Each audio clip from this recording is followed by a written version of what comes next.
Hello সবাইকে, good morning. আজকে আবারও একটি নতুন দিন শুরু করছি তোমাদেরকে সঙ্গে নিয়ে। আশা করছি তোমরা সকলে খুব ভালো আছো আর আমরাও বেশ ভালো আছি। আজকে বারটা হলো শুক্রবার। তো চলো আজকে আমি তোমাদের সাথে শেয়ার করব যে দুজন হাউস হেল্প থাকা সত্ত্বেও আরও কি কি কাজ আমাকে করতে হয় বা এই সমস্ত কাজগুলো কিভাবে আমি গুছিয়ে করি। তো এদিকে দেখো সকাল সকাল চলে এসেছে তানিয়া রান্না করতে। ওই বাড়ি আসতে আসতে প্রায় 6:30 বেজে যায়, মানে আমাদের বাড়ি আসতে আসতে। তো তার আগেই আমি উঠে ঘরটাকে ঝাড় দিয়ে নিই, ফ্রেশ হয়ে নিই, যাতে ওকে দেখিয়ে দিতে পারি যে কি দিয়ে কি রান্না বান্না হবে বা রান্নাঘরেও যেতে পারি। যদিও বাসি কাপড়ে রান্নাঘরে খুব কমই আমার যাওয়া হয়। তো এদিকে দেখো সবজি পাতি ওর কাছে নিয়ে গেছি, আর এদিকে যে ফ্রিজটা বন্ধ করব সেটাই ভুলে গেছি। তো পরে এসে ফ্রিজটা বন্ধ করে দিলাম, আর এদিকে দেখো কিছু সবজি ওকে আমি হাতে হাতে কেটে দেবো। তো ও এসে দেখি তাড়াহুড়ো করে, কারণ আমাদের বাড়ি রান্না করার পরে আরও এক বাড়িতে রান্না করতে যায়। তো ওকে দেখে একটু খারাপ লাগে, তাই আর কি ওকে এই যে আমিও একটু হেল্প করে দিতে এলাম। তো যেহেতু পেঁপে দিয়ে ডালটা করবে, তো পেঁপেটা আমি যদি কেটে দিই, ওদিকে ডালটা বসিয়ে দিয়ে তাহলে ও বাদবাকি সবজিগুলো কেটে নিতে পারবে। তো আগের দিনও পেঁপে দিয়েছিল ডালে, অনেকটা মোটা করে কেটেছিল, তার জন্য কিন্তু অনেকটা সময় লেগেছিল। আর দেখবে ডালটা যদি বেশিক্ষণ জাল করা হয় তাহলে কিন্তু ডালটা একদম ঘন হয়ে যায়। তো সেই জন্য আমি ওকে দেখিয়ে দিচ্ছিলাম যে পেঁপেটা যদি এইভাবে পাতলা করে দেয় তাহলে কিন্তু অল্প সময়েই পেঁপেটা সেদ্ধ হয়ে যায়। তো এটা ছাড়াও আজকে আর কি কি রান্না হবে সেগুলো ওকে সব গুছিয়ে দিয়েছি। তো আজকে হবে আলু ফুলকপি দিয়ে মাছের ঝোল, আর হবে শিম দিয়ে সব রকম সবজি দিয়ে একটা তরকারি। তো এদিকে পেঁপেটা কাটা হয়ে গেছে, আর ওকে এই যে বাকি সবজিগুলো বুঝিয়ে দিয়ে তারপরে হচ্ছে যাব ছেলেকে ঘুম থেকে তুলতে। তো এটা যেহেতু সেকেন্ড উইক চলছে, তো সেকেন্ড উইকের সেকেন্ড স্যাটারডে হচ্ছে হাজব্যান্ডের ছেলের ছুটি থাকে। ছেলের তো প্রত্যেক স্যাটারডেই ছুটি থাকে, আর হাজব্যান্ডের সেকেন্ড স্যাটারডে আর ফোর্থ স্যাটারডে ছুটি থাকে।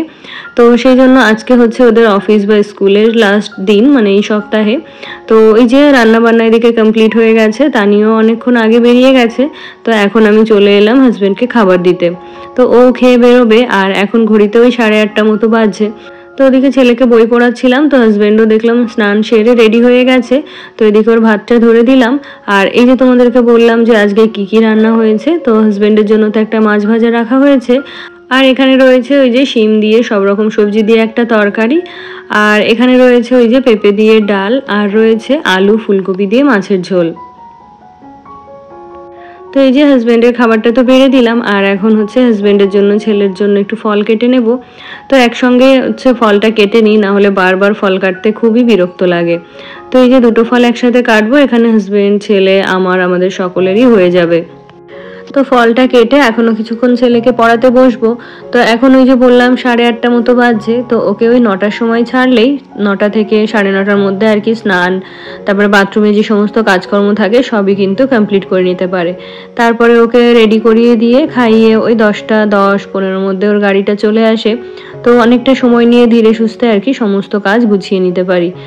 তো সেই জন্যই ওকে 9টার সময় ছাড়ি, আর ওই 1 ঘন্টার মধ্যে কিন্তু ওকে আমি প্রপারলি রেডি করে নিতে পারি স্কুলের জন্য। তো তারপরে দেখো ছেলেকে স্নানে পাঠিয়ে দিয়ে এখন চলে এলাম ওর জন্য টিফিনটা তৈরি করতে। তো আজকে ওর টিফিনে দিতে হবে ইপি, তো ওর কী দিয়ে কি টিফিন নেবে সেটা ওই ঠিক করে দেয়। তো ওর পছন্দ মতোই আর কি টিফিন দেওয়ার চেষ্টা করি, যদিও জানি এই ফুডগুলো ওর শরীরের জন্য ভালো নয়। তবুও কি বলতো, যেহেতু ভাত এলাও নয়, তো প্রত্যেক দিন কী আর দেবো সেটাই ভেবে পাই না। তো তাই আর কি এই নুডলস দিয়েই বেশিরভাগ দিন চলে, মাঝে মধ্যে কখনো লুচি বা পরোটা এগুলো করে দিই, বা ফল টল খুব কমই নেয় আর কি। তো এদিকে দেখো ইপিটা রেডি হয়ে গেছে, তো এটাকে এখন ঠান্ডা হতে দেবো, এখনই ঢাকনাটা লাগিয়ে দেবো না। তো ওটাকে হচ্ছে টেবিলের উপর রেখে দিয়েছি ফ্যান চালিয়ে, আর ততক্ষণে ওর হচ্ছে বই ব্যাগটা আর কি গুছিয়ে দেবো।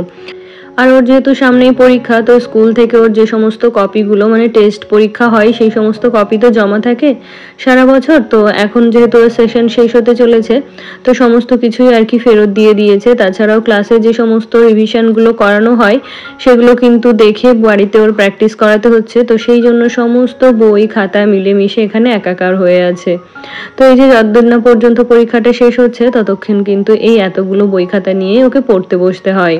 তো ওর ব্যাগ গোছানোর কাজটা রোজই কিন্তু ও করে নেয়, তো মাঝে মধ্যে 2-1 দিন আবদার করে আর কি আমার কাছে ব্যাগটা গুছিয়ে দেওয়ার জন্য। তাই আর কি এই যে ওর ব্যাগটা গুছিয়ে দিচ্ছি। তো এদিকের ব্যাগটা তো গোছানো হয়ে গেল, আর বাকি বই খাতাগুলো এখানে গুছিয়ে রাখলাম, আর এখন ওকে খাওয়াতে যেতে হবে। তো এদিকে আবার বায়না করছে যে আজকে নাকি ছাদে গিয়ে খাবে। তো তো এখন যেহেতু হাতে অনেকটা সময় থাকছে ওকে রেডি করানোর পরেও বা সমস্ত কাজ গোছানোর পরেও, তো সেই জন্য দেখো খাবারটা বেড়ে নিয়ে এখন ছাদে চলে এলাম। তো এখন এখানে খাওয়া দাওয়াটা কমপ্লিট করিয়ে তারপরে হচ্ছে যাবো ওকে গাড়িতে তুলে দিতে। তো তারপরে নমিতা দিও কাজ করে দিয়ে চলে গেছে। নমিতা দিওই তো বললাম 9:30 থেকে 10টার মধ্যে আর কি কাজ করতে চলে আসে, আর আমার রান্না বান্না তো তার আগেই কমপ্লিট হয়ে যায়। তো তারপরে দেখো বাসনগুলো সব গুছিয়ে রেখেছি, আর এদিকে স্নানটাও সেরে নিয়েছি। তো এখন হচ্ছে পুজোটা দিতে হবে। তো এখন তো আর সকালবেলা পুজোটা দিচ্ছি না, কারণ সকালে তো ভালোই ঠান্ডা পড়েছে, তাই আর কি স্নান করার সাহসটা আর হয় না। তো ওই যে বলছিলাম, যেটা তোমাদের সাথে শেয়ার করব, যে দুজন হাউস হেল্প থাকা সত্ত্বেও আমাকে কিন্তু সমস্ত দিকই দেখাশোনা করতে হয়, কারণ রান্না বান্না তো সমস্ত কিছু ওকে বুঝিয়ে দিতেই হয়। তাছাড়াও কোন দিন কি দিয়ে কি রান্না বান্না হবে সেগুলো কিন্তু ও আসার সঙ্গে সঙ্গে আমাকে ফ্রিজ থেকে বের করে দিতে হয়, বা ওকে বলে দিতে হয় যে আজকে এটা দিয়ে এটা করো বা ওটা দিয়ে ওটা করো। তাছাড়াও কিন্তু ও মানে আসার আগে যেহেতু সকালেই রান্না করতে চলে আসে, তো রাতের বেলায় কিন্তু আমাকে তেল, তারপরে মশলাপাতি এগুলো সব দেখে রাখতে হয়, যাতে ওর সবকিছু খুঁজে পেতে কোনো অসুবিধা না হয়। তাছাড়াও ও যে বাসনগুলোতে রান্না করবে বা বাসনগুলোতে তরকারি নামাবে সেগুলোও কিন্তু আমাকে দেখে রাখতে হয়। তো রান্নার লোক রাখা যেরকম সুবিধাও আছে সেরকম কিন্তু অসুবিধাও আছে। তো তেল মশলা আমি নিজে হাতে যতটা না খরচ করি, ওরা কিন্তু সবসময় একটু বেশি বেশি খরচ করে। তো সেটাও আর কি ওকে বুঝিয়ে দিতে হবে।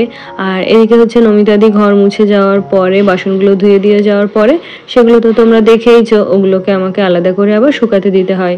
তো সন্ধ্যাবেলা আবারও ওগুলোকে গুছিয়ে জায়গা মতো তুলে রাখতে হয়। তো এইভাবেই আর কি সবটা ব্যালেন্স করি। তো দেখে মনে হয় যে সব কাজই তো ওরা করে দিয়ে যাচ্ছে, আমার কোনো কাজই নেই, কিন্তু না, ওরা কাজ করে দেওয়ার পরেও আরও এমন অনেক কাজ থাকে যেগুলোকে আমাকে সারা দিন ভরে করতে হয়। তাছাড়াও এখন যেহেতু সারা সপ্তাহের বাজার একই দিনে হয়, তো সেই জন্য ছুটির দিনগুলোতে বাজার আসে, তো বাজারগুলো সমস্ত কিছু গুছিয়ে রাখতে হয়। এদিকে মাছ মাংস যাই আসে সব কিন্তু ধুয়ে পরিষ্কার করে আমাকে ভাগ ভাগ করে ফ্রিজে রেখে দিতে হয়, যাতে করে যেদিন যেটা রান্না হবে শুধুমাত্র সেটা বের করে নিলে হয়ে যায়। তো কি বলতো, যেহেতু এতদিন ধরে রান্না বান্না করেছি, সমস্ত কাজ আর কি তাড়াহুড়ো করেই কমপ্লিট করতে হতো, মানে কেমন একটা ব্যস্ততার মধ্যে দিয়ে যেত। তো সেই জন্য জানো তো রান্নার উপর একেবারেই আমার অনীহা চলে এসেছে। একদমই আর কি রেগুলার বেসিসের যে রান্না বান্নাগুলো, ওগুলো আমার করতে একদমই ভালো লাগে না। তো কিছুদিন রান্না করুক, তারপরে যদি আমার মনে হয় যে আমার অলসতা কেটে গেছে বা রান্নাটাকে আবারও আগের মতো ভালোবাসতে পেরেছি, তাহলেই আর কি নিজে রান্না বান্না করব। তো তারপরে দেখো ঠাকুর ঘরে এসে ঠাকুর ঘরটা মুছে নিয়েছি, ঠাকুরের সিংহাসনটাও পরিষ্কার করে নিয়েছি, আর এদিকে হচ্ছে নিচের থেকে ফুলগুলো তুলে নিয়ে এসেছি। আর এখন হচ্ছে ফুলের ঝুড়িটা সাজিয়ে নেব, যাতে করে পুজো দিতে খুব সুবিধা হয়, কারণ তুলসী পাতা, বেল পাতা এগুলো যদি আলাদা আলাদা করে হাতের কাছে পাওয়া যায়, তো আমার মনে হয় পুজো দিতে ভীষণ সুবিধা হয়। তো চলো পুজো করতে করতে এখন তোমাদের কিছু কমেন্টের রিপ্লাই দিয়ে ফেলি। তো আমার গত ভিডিওতে কমেন্ট করেছিল পূজা, তো লিখেছে আমিও ছাদে যেন তো লেবু গাছ রেখেছি, কিছুতেই বড় করতে পারছি না, হনুমান এসে রোজই খেয়ে যাচ্ছে। তো তুমি বললে মশারি দেবে, তো আমিও ভাবলাম যে আমিও মশারি দেব। তো এই টিপসটা তোমার থেকে পেয়ে ভীষণ সুবিধা হলো। হ্যাঁ গো, তুমিও ট্রাই করে দেখো, ওই নেটের মধ্যে বা কোনো মশারির মধ্যে যদি তুমি গাছটা রাখতে পারো, তাহলে হয়তো হনুমানের হাত থেকে বাঁচাতে পারবে। তো এখন আমার পুজোটা তো কমপ্লিট হয়ে গেল। তো চলো এবারে তোমাদের সাথে দুটো পার্সেল শেয়ার করব।